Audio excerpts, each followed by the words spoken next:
CGI is everywhere, from creating entire worlds in big blockbusters to cinematic trailers for video games.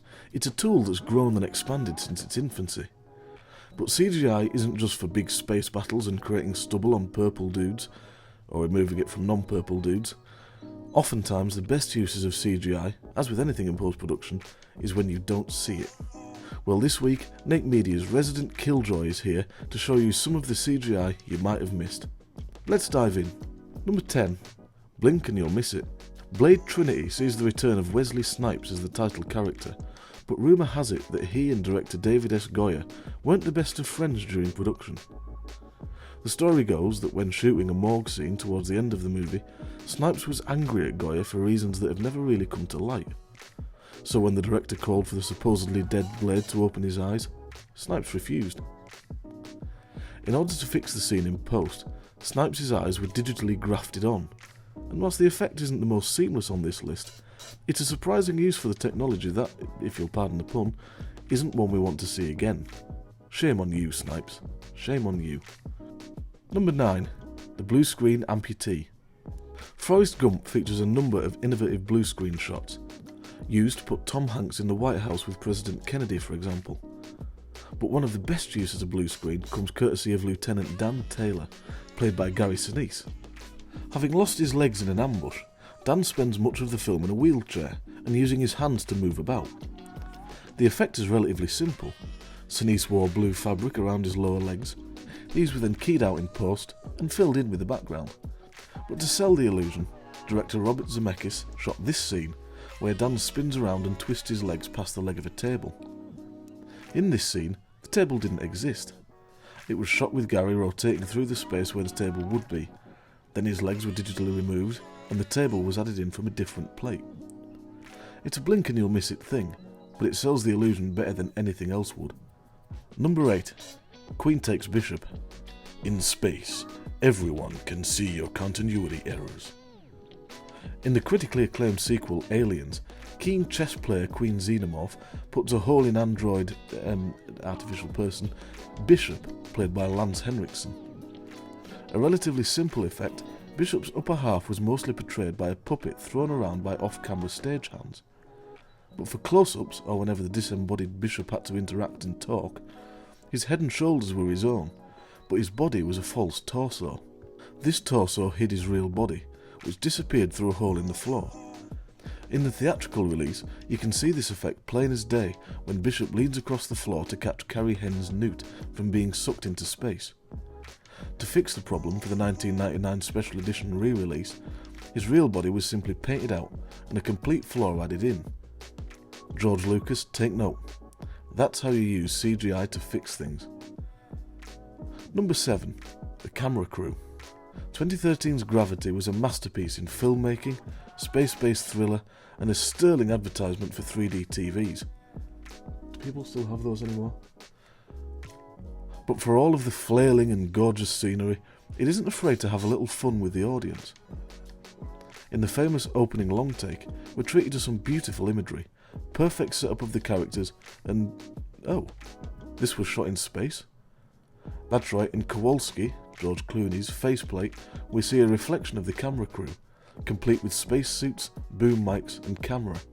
Given that the scene was shot without glass in the helmets, or barely any helmets at all in fact, it's not even as if the CGI artists had to digitally remove the camera crew.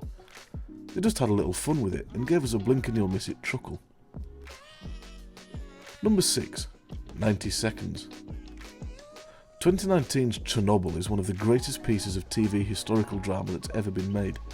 From its stunning accuracy to the chilling production value, it's a brilliant dramatisation of one of the most devastating nuclear accidents in history. One of the best scenes is a long take set atop the destroyed reactor. Liquidators must clean highly radioactive debris from the roof. The entire floor was rebuilt and strewn with debris, then surrounded by blue screen so that a painstakingly modelled power plant could be composited in later. But that isn't the only piece of CGI in the scene. The 90-second shot was filmed in real time, with only a couple of hidden cuts here and there. The cameraman had to take a carefully laid out path around the set, avoiding debris as they went. Except there was no debris for them to trip over. The path the cameraman had to take was clear, and debris was added in post-production. It would have been easy to just leave the path clear, or have the cameraman scramble through debris, but the dedication of making the scene as realistic as possible with subtle use of CGI is amazing. Number 5. The opera. The Mission Impossible franchise isn't short of a few practical effects, from Tom Cruise riding the side of an aeroplane to him scaling the walls of the Burj Khalifa. It's tricky to spot the CGI, but there is some in there if you look closely enough. From silk green screens in place of a Parisian skyline to hide onlookers, to erasing fall mats, there's plenty of CGI in these famously stunt-heavy movies. The opera scene in 2015's Rogue Nation, which is a masterclass in tension by the way, is one such example.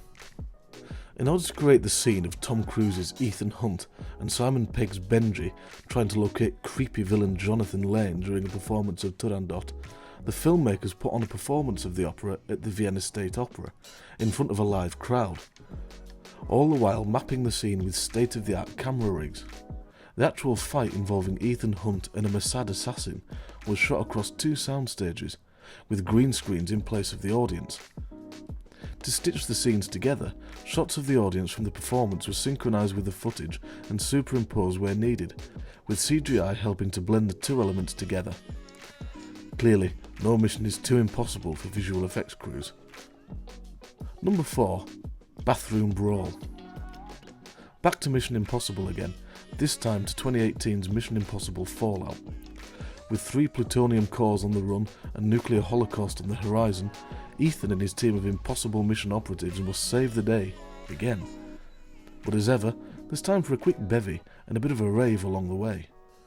On the hunt, get it, for anonymous villain John Lark, Hunt and Henry Cavill's Agent Walker infiltrate a fundraiser at the Grand Palais in Paris, where, because we haven't had one for a while, an action scene happens. The pair duel with the suspected Lark, played by Ling Yang, and, spoiler alert, he's quickly killed off, shot in the face by Ilsa Faust, played by Rebecca Ferguson. This movie was complicated. Being shot in the face, I'm sure, is pretty bloody, and so it turns out. Blood covers the pristine white floor of the bathroom, and just at this juncture I'd like to say I've been to a few bathrooms during parties involving a fraction of the number of people at the Grand Palais, and they were never this clean, as the trio discuss their next move. But to avoid the behind-the-scenes crew stepping in the blood pool and leaving footprints everywhere, it was actually a post-production CGI addition. That's right, the blood was never actually there during filming. Props to Tom Cruise for expertly jumping over the red zone. The guy really is a pro. Number 3. PG-13 Deepfakes. If you haven't seen 2022's Fall yet, I highly recommend you do. It starts to fall apart a little in the final act, but it's a surprisingly tense thriller that's actually pretty good. It also has some surprisingly subtle CGI to boot. After the film had been shot, the distribution rights were sold to Lionsgate Films, who screened it to test audiences. After it did well, they decided to release it theatrically, but this brought up a thorny issue. The film was rated R thanks to copious uses of the F-word.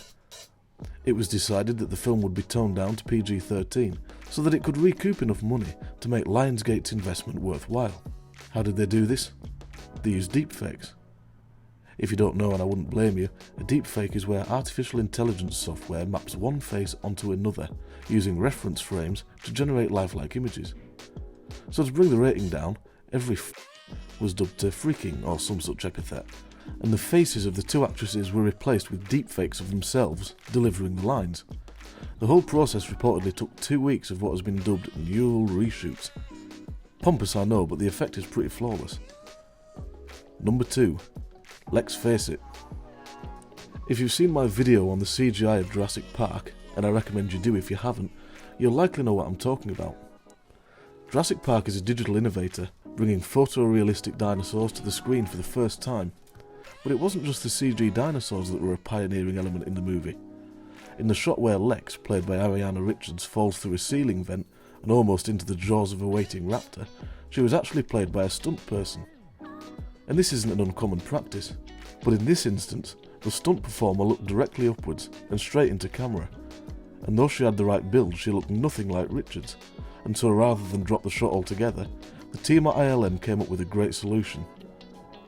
In one of, if not the first uses of the technology, a face replacement was done by shooting Ariana Richards looking up at the camera with the same lighting. Her face was then isolated and mapped using the same technology that kept the dinosaurs rooted in place to the stunt performer's face. The effect is seamless, with plenty of thanks to the lighting of the face and to the fact that you're not looking for the effect. You're too busy looking at the raptor in the background. Number 1. The Winkelvoss twins. The Social Network is one of my all-time favourite films. Directed by David Fincher, and fun fact, David Fincher's first directorial effort was 1992's Alien 3. No joke. It chronicles the early days of Facebook and the machinations of the creepy Mark Zuckerberg, played by Jesse Eisenberg. Two of the characters in The Social Network, the Winkelvoss twins, were played by two actors, Armie Hammer and Josh Pence.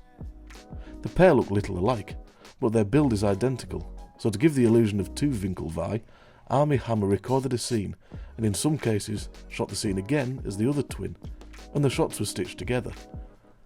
But for scenes where the characters overlap or the camera moves, the scene was shot with body double Josh as the other twin, and then, in post-production, Hammer's face was digitally grafted onto Josh's body. I rewatched this film again recently, because why the hell not, and even now I can't see any of the seams or obvious CGI replacements. I'm still in awe at how well they managed to pull these scenes off. If it wasn't clear already, go and give this movie a watch. Even if you hate Facebook, you'll love seeing how it came about. So what's the lesson here then? If you're a content creator, you'll know the importance of capturing everything in camera. But sometimes you need to seek out a solution to a problem, and sometimes it's found in post-production. It doesn't have to be a CGI fix, but if you come across a problem, don't think, oh woe is me, what do I do now? Just remember, it's the perfect opportunity to find a creative solution. So there we have it, my top 10 picks for the subtlest uses of digital effects in movies. Were you surprised by any of these? Or are there any that you think I've missed? Drop us a comment below, be sure to subscribe, and we'll see you in the next one.